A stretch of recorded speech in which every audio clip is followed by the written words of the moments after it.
L'histoire a commencé il y a plus de 14 ans puisque en fait, après le festival emblématique des Terres Neuve, il a fallu remonter quelque chose pour garder quelque chose de culturel en fait sur le secteur de Dinan. Et ensuite, on a fait évoluer ce projet-là. En 2014, c'était le démarrage du Bobby Mom, le festival pour les enfants et les personnes âgées.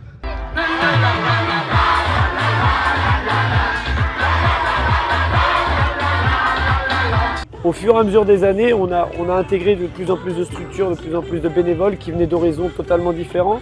Sur cette année, on est 55 000 cette année et on se rend bien compte que là, on est sur une jauge qui nous semble la meilleure dans l'équilibre global du projet qu'on veut porter.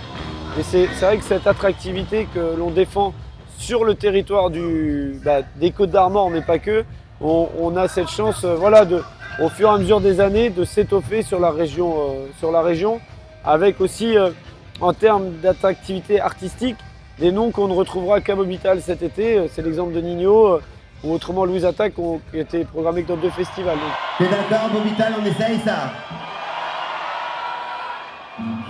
Les soirées parisiennes, et je voudrais vivre les soirées belles à ciel.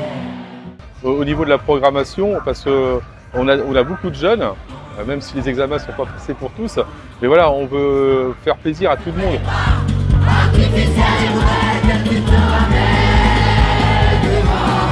En projet 100% associatif et pas des festivals qui sont portés par des boîtes de prod, il n'existe nulle part ailleurs.